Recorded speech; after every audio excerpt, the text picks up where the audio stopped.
In part 2 of an interview with Pastor Tim Leung, he answers the question, do you see God's provision for you and your family in spite of the stroke? I see God's provision for us. Very early on, God let us know that, my child, you are not alone. You have not been forgotten. You have not been forsaken. I still know you. I still care for you. I still love you. I'm still here. One of the verses that kept me going, that gave me hope, was from Paul. Paul said, in his suffering, in his imprisonment, in his beatings, the Lord Jesus stood by me. And we see him. We see him standing by our family. So we pray. I can tell you a dozen stories about how God miraculously provides for us, but also through us. Real quick, there was one day I was wrestling, why, God, why? Why would you let this happen to me? I've tried so hard to please you. Why would you do this to me? I was so angry and so disheartened. That day, I counted 16 ways we did something out of the ordinary that day. There were 16 things that we would not normally do that we did. Unusual things that, Can you share a few of what those things were? Oh, I mean, there are a lot of things, like we went to a different store. We took the longer route. We canceled some appointments. I had some therapy appointments. We would never cancel them, but we canceled them that day. There were certain, this was before COVID-19. We wanted to take the kids for pizza. Usually we go to this place for pizza. Instead, we went across town, out of our way, spent extra 20 miles to go to another pizza place. I mean, there was like 16 of these things, one after another, one after another. And boom, there was a reason for it. We showed up at this other store in another town at a different time of day than what would be normal for us. And why? Because God had sent me to minister, to talk to a young lady in this store. She worked at the store. She was a customer service person. And last second, she was assigned to walk us out to our car. Now, 3 people had been passed over. 3 people wanted to walk us out to our car, probably because it was a nice day and they wanted to get out from the store, they hobnob with the customers. But the manager intercepted and picked this girl, this young lady, to walk us out. I mean, there's 16 of those little things like that. And I started talking with her, which is unusual for me before the stroke. I wouldn't chit-chat, but I started chit-chatting with her. And it turns out that her mother, about a month before that time, had suffered a stroke. Her mother had suffered a stroke, and we were able to talk to her, encourage her, pray with her, have a little counseling session right there in the parking lot. Turns out that she had stopped going to church.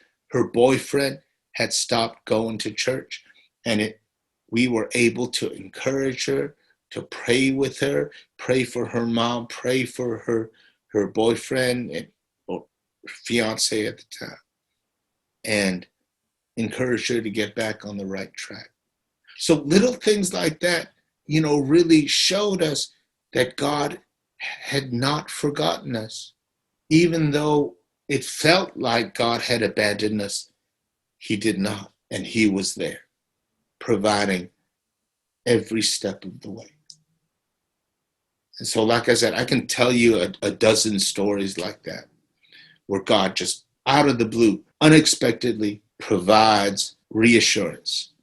He provides the money when we need it. He provides the guidance when we need it. He uses us in the lives of other people, even when I'm broken, even when I'm hurting, even when I'm struggling to go on.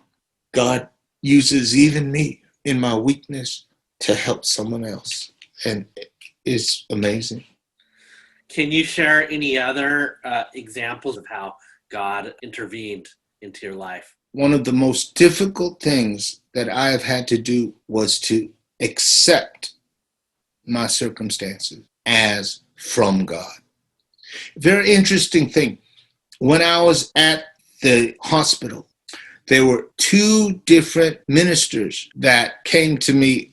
It was very interesting that they both said the opposite. One said, "Don't be discouraged, brother. This attack is not from God," meaning God is not punishing you.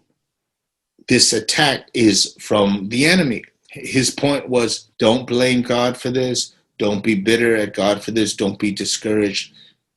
This happened to you as an attack from the enemy. The other pastor, much older gentleman, came to me and he whispered in my ear, "Don't be discouraged, brother. This is from the Lord." Now, at first, you wonder, how could that be encouraging? His idea was, don't be dismayed. God is in control. In a way, they were both saying the same thing. God is in control. He is watching out for you. It may not feel that way, but God is here. And he knows your plight. He's going to take care of you. And so, I had to mull that over. And the bottom line is I had to accept, number one, is God in control? Does he care for me? And if so, then there's hope. If I don't acknowledge God, then there is ultimately no source of hope. But if I accept that God is there and he allowed this to happen, what that means is that somehow, some way, sometime in the future, and even right now, good is going to come out of this pain. Good is going to come out of this disappointment, this crushing defeat. God is going to turn this around, and he's going to make something good come out of this curse. Amen. I had to accept that. And then I had to align myself. Now, this is even more difficult. If I merely accepted my circumstances, I could still be bitter, right? I could still be resentful. I could still be angry. But then I had to align myself. If God allowed this to happen, then I must embrace it. I must align myself to his agenda for character building. I didn't want it. I didn't ask for it. But in his infinite wisdom, God allowed this to take place for my good. And part of my good is always my character. It's been said many times, God's primary objective is not our happiness, but our holiness. He wants us to be conformed to the image of Jesus. And sometimes that's a very painful process. So I must accept, but then I must align.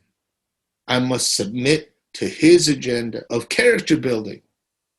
And there's no better way to build character than through patience, pain, and perseverance.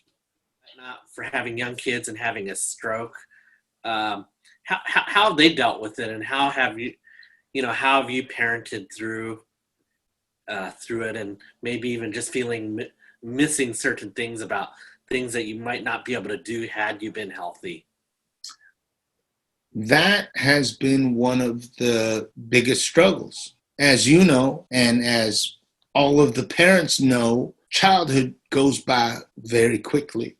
When we would meet older parents or parents who have older kids, they'd always tell us, oh, cherish it, cherish every moment because it goes by fast. I got married late in life, had kids late in life, and so we wanted to savor every second. I felt cheated. One of the things that I really wrestled with God was, God, why did you deny me this? Why did you cheat me out of this? I never asked to be a parent. I never asked to be a daddy. You gave this to me. You blessed me beyond my expectations with these beautiful children. I loved them. I wanted to spend time with them. Why did you take this away from me? I felt I had been robbed of that special time when in your children's eyes, you're invincible. There was one time we were watching a talent show on TV, and Micah said of an acrobat, oh, that's nothing. My daddy can do that. Of course I couldn't, but to know that my son thought I was invincible, that's what every dad wants, right? And now I was a cripple. I was an invalid. I was wheelchair bound. I couldn't get on the ground and play with them. I couldn't hoist them up in the air. I couldn't run. Part of my apprehension going home after the rehab was, how are my kids going to see me? Are they going to see me as less of a man, less of a daddy? Are they going to think I'm worthless or lame or inferior? And it was very, very difficult. But even that, God knew what he was doing. There have been times where we have noticed that God has made them more compassionate, more able to empathize with others. They are eager to help daddy. They are, like I said, more empathetic. They cry. When there was one time I was feeling sorry for myself and I was crying out to God and I was weeping, and my son came up to me, embraced me, and started sobbing, started crying with me. I mean, that kind of empathy is very unusual for a 4-year-old, right? My daughter has softened. She's become very compassionate, very caring. She's able to think about the feelings of other people at a very young age. And we see this and we know that part of the silver lining, as it were, around the cloud of my disability is this, that my kids have learned these things that we could have never taught them through any other means. And That's so awesome that there have just been a lot of teachable moments for them. instead of damaging them, I think the stroke has actually enriched them and made them better people. So it is a miracle. It is amazing. I still wouldn't have chosen it, but So looking ahead, what are some things that you dream or think that God is leading you towards in the future, or even just what's on your heart and your desire? How have things changed with the way you view the world, view yourself, or view what God can do to accomplish through you? I'm pretty old. I'm in my 50s, and I struggled. I struggled with thinking, oh man, some of my friends are thinking about retirement already. There's nothing left for me. No more dreams, no more, especially with this stroke. I mean, it's like the nail in the coffin, right? Anything I had hoped to do as a youth, as a young man, as a middle-aged man, it's all over. And that's been very difficult. But then my wife reminds me, I'm alive. I came back from the hospital. And so what that means is God is not through with me yet. He's not done. Maybe this isn't the end. Maybe this is merely halftime. I may be behind. It may look as though I'm losing, but it's only halftime, and God can turn this around. Of course, my ultimate dream is to be able-bodied again, to hoist my kids up in the air, throw them on my shoulder, to sing again, to play the piano again. I've been playing the piano since I was 8. I had gotten to the point where it was intuitive. I didn't need to think about it. It was just how I expressed myself. And to take that away abruptly, again, is just devastating. So I would love to be able to sing and to play the piano again. That's what I studied in college. That's what I spent hours and hours and hours doing.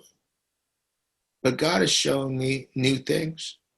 I mean, this internet business, the YouTube channel, and this is all new to us.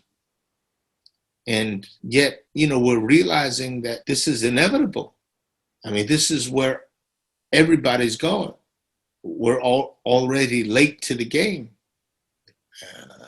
And so we need to learn to use this as a ministry tool to reach people and encourage people, help people, make a difference in people's lives.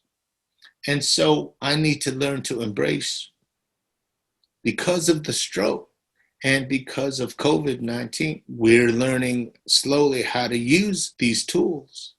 And we can reach people over the internet that we couldn't otherwise.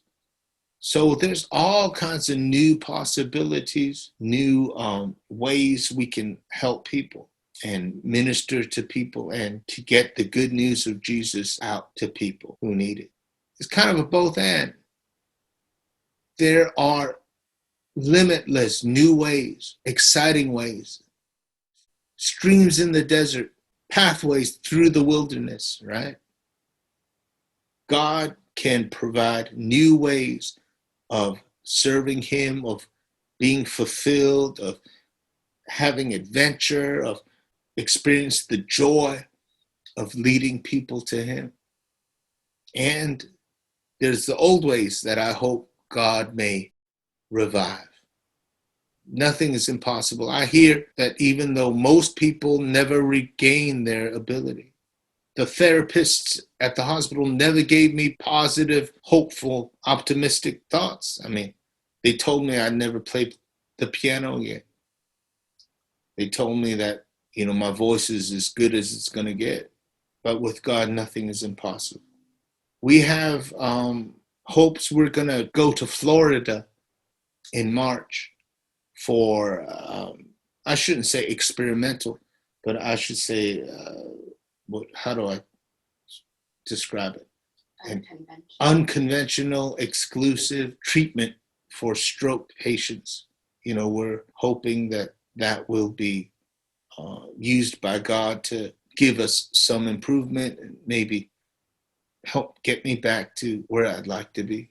But regardless, if God revives the old ways or helps create new ways of serving him, there'll be dreams. There's dreams that we will serve together as a family. That's my biggest dream. If you ask me, Tim, what's your biggest dream? My biggest dream is that someday we will have a family ministry. There will be some way that we can serve the Lord together as a family. That would mean the most to me. And we look forward to that. Well, we look forward to hearing, possibly doing another recording in the future about how God is blessing your family, blessing you, and how he is using you and your family for his glory. Well, thank you very much, Byron. Thank you. We look forward to bringing the good news of Jesus to more and more people.